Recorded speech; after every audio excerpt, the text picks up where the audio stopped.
এরই ধারাবাহিকতায় অদ্য 6 এপ্রিল 2025 তারিখে ভোর 0430 ঘটিকায় র্যাব 8 CPC 3 মাদারীপুর ক্যাম্প এবং র্যাব 3 CPSC ঢাকা ক্যাম্প তারা যৌথ অভিযান পরিচালনা করে ঘটনার 24 ঘন্টার মধ্যে প্রধান অভিযুক্ত কুদ্দুস ব্যাপারী তাকে আটক করতে সক্ষম হয়। ঘটনার বিবরণ এবং এজাহার বর্ণনায় জানা যায়, বিগত ইউনিয়ন পরিষদ নির্বাচনে শরীয়তপুর জেলা জাজিরা থানাধীন বিলাসপুর ইউনিয়নের চেয়ারম্যান পদে কুদ্দুস ব্যাপারী এবং জলিল মাতাব্বর উভয়ই প্রতিদ্বন্দ্বিতা করেছিলেন। তো উক্ত নির্বাচনে কুদ্দুস ব্যাপারী তিনি জয়ী হন এবং জলিল মাতাব্বর তিনি পরাজিত হন। তো এই নির্বাচন পরবর্তী সময় হতে উভয় দলের মধ্যে চরম বিরোধ চলমান ছিল। তো এই উভয় পক্ষ ইতিপূর্বেও তারা এক দল আরেক দলের সাথে একাধিকবার সংঘর্ষে লিপ্ত হয় এবং এই সব সংঘর্ষে উল্লেখযোগ্য সংখ্যক ব্যক্তি আহত এবং নিহত হওয়ার ঘটনা রয়েছে।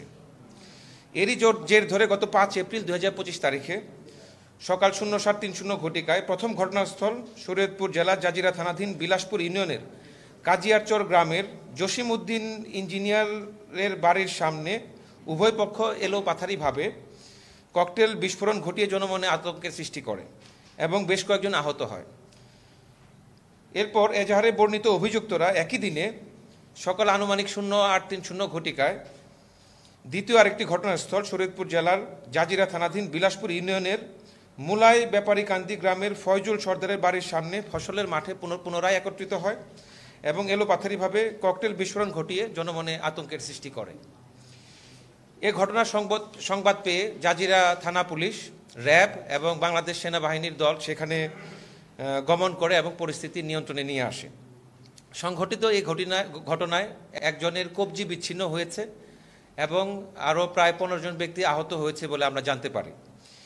এই চাঞ্চল্যকর ঘটনাটি র্যাব 8 বরিশালের নজরে আসা মাত্র নাশকতাকারীদেরকে আইনের আওতায় নিয়ে আসার জন্য আমরা আমাদের ছায়া তদন্ত এবং গোয়েন্দা নজরদারি বৃদ্ধি করি। পরবর্তীতে আধুনিক তথ্য প্রযুক্তির সহায়তায় আমাদের র্যাব 8 CPC 3 মাদারীপুর ক্যাম্প এবং র্যাব 3 CPSC ঢাকা ক্যাম্প তাদের উভয়ের যৌথ অভিযানে আমরা ঢাকা মহানগরীর শাহজাহানপুর এলাকা থেকে এই অভিযুক্ত কুদ্দুস ব্যাপারীকে আটক করতে সক্ষম হই। এই অভিযুক্ত কুদ্দুস ব্যাপারীকে এখন শরীয়তপুর জেলা জাজিরা থানা পুলিশের নিকট হস্তান্তরের কার্যক্রম চলমান রয়েছে। আপনাদের সবাইকে ধন্যবাদ। আসসালামু আলাইকুম। জি,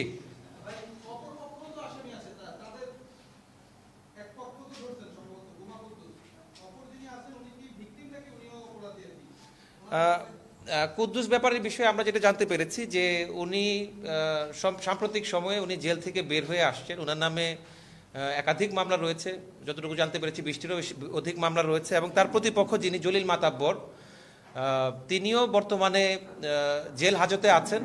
তো বেসিক্যালি তাদের মতাদর্শী যারা আছে তারাই মূলত এই সংঘর্ষের তৈরি করেছে বলে আমরা জানতে পেরেছি।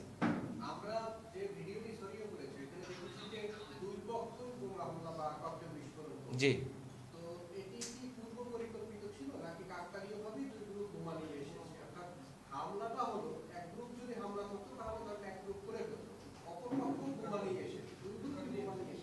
না ঠিক আছে, আপনার প্রশ্নটা আমি বুঝতে পেরেছি।